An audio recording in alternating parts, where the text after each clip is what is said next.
G'day. I'm in Ho Chi Minh City for my last trip before Đà Lạt Airport closes, and I'm doing civil planning the local way with a cup of coffee. And yes, for anyone wondering, coffee here in Vietnam is rarely hot. It's warm, comfortably warm, like it's been emotionally supported into readiness. There's a big push for more tourism here in Đà Lạt, and with the airport reopening in about 6 months, the city's going to feel that shift fast. More flights means more visitors, and more visitors means more moments where small frictions become big problems. So, this video is going to be in two parts. Part one for the local government and businesses here, the other for foreigners who are planning on coming here and checking out the country I believe is paradise on earth. As psychologist Bloomer Zaganik said, more on that in a moment. I want to be very clear about my tone here. I love Đà Lạt. I have moved here for good and see no reason to leave. I'm also not here to do the Western bloke knows best routine. I'm here to do the opposite, show practical respect. The old ways have worked for a long time because the volume was manageable and relationships solved what systems didn't. But higher volume needs a slightly different operating system. Same heart, better scaffolding. So here's my big idea. If the Vietnam government wants foreign tourism, then local businesses have to decide whether that feels like chaos or opportunity. And most of the improvements to manage the predicted influx of foreigners are small, cheap, and completely doable. So, what businesses can improve quickly without losing the soul of Đà Lạt? 1. English support that's realistic, not perfect. English is a major barrier right now, especially in restaurants. And here's the tricky part. Many places already have English on the menu, which raises expectations. But the staff can't actually support an English-speaking customer once questions begin. So the fix isn't everyone must become fluent. That's unrealistic. The fix is every venue needs a minimum viable English system. Now, practical options are one frontline staff member per shift who can handle basics confidently. A small set of standard phrases everyone learns, such as the welcome, how to order, wait time, payment, and apologies. A simple point and order menu design that works even when conversation doesn't. A QR code that opens a clean bilingual menu with photos for key items. And a WhatsApp number on the menu for quick translation help used discreetly. This isn't about bending over backwards. It's about avoiding confusion, embarrassment, and that subtle tension people carry when they feel lost. Second, the wine and beer thing. Okay, I'm going to say this with affection.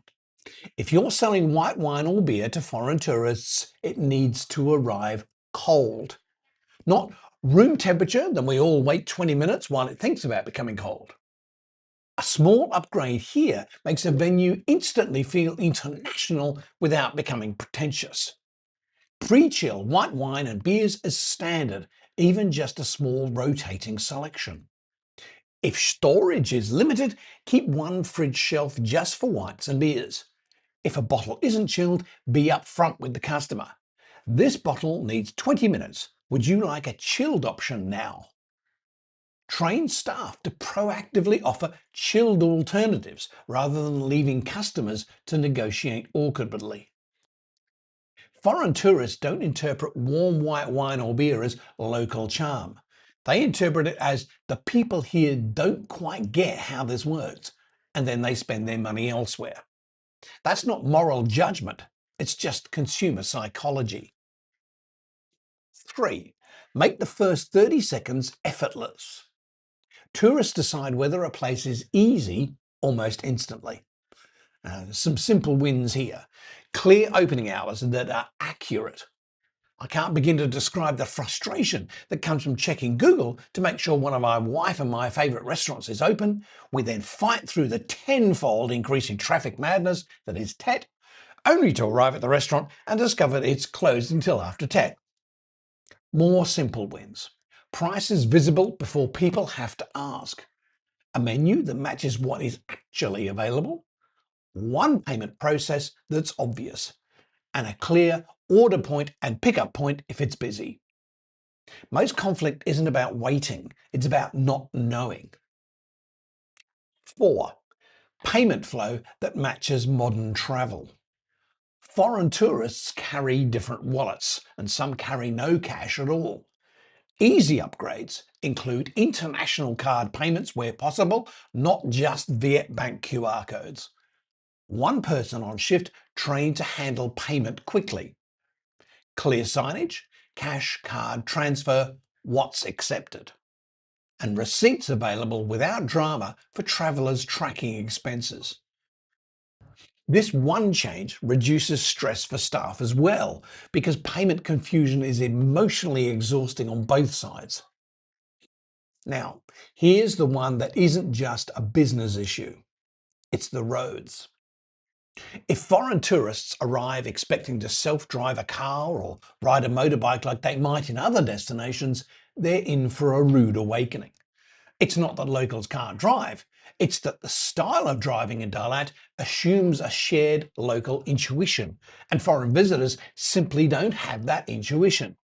Even visitors from other cities in Vienna don't have it. So, although road rules in Dalat often feel like a philosophical concept, a beautiful idea, it's not always physically observed.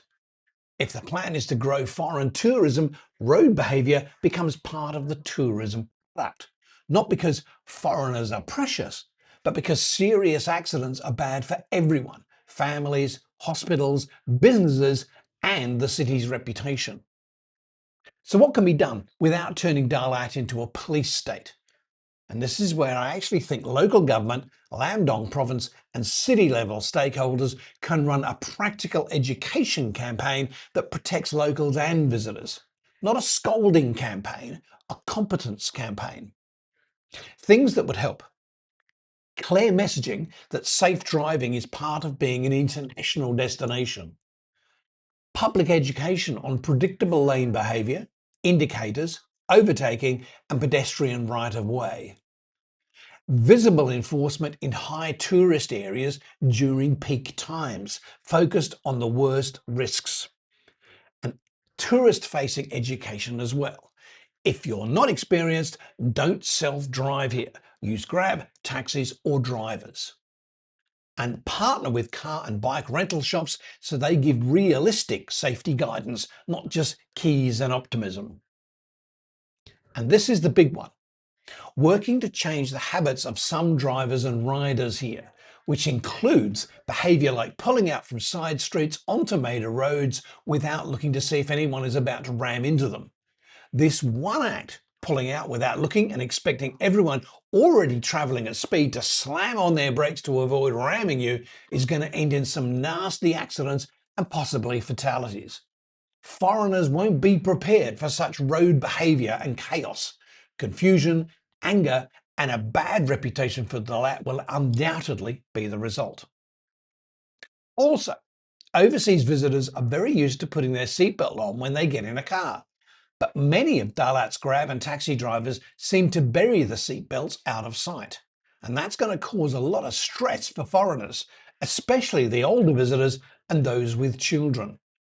Again, this will likely cause negative reviews about the city on TripAdvisor. Just some thoughts. The goal is fewer crashes, fewer injuries, less stress, and a city that feels safe enough for families and older travellers, not just the brave and the lucky. Here's why the old ways worked and why the next stage is different. The old approach worked because relationship and flexibility solved problems. If something was confusing, people talked it through. That's human, and it's part of what makes this place feel so alive. There was also relatively low volume of traffic. But high volume tourism punishes ambiguity. People don't get more patient, they get more overwhelmed. So the next stage is not become Western. No one wants that. Westerners like me are here precisely because we escaped from the West. The last thing we want is Đà Lạt turning into some facsimile of it. But the next stage is become clearer. Clarity protects everyone: staff, owners, locals, visitors. So here's a simple 6-month readiness approach. If I were advising local businesses, I'd suggest 3 waves. Months 1 and 2, remove confusion. Assess the signs, menus, pricing, payment options, accurate Google Maps, because Grab operates on the shortest distance model, not the quickest, and accurate opening hours. Months 3 and 4, build minimum viable English. 1 bilingual anchor per shift, basic phrases, bilingual menu that truly matches the service. And thirdly, months 5 and 6, polish the experience.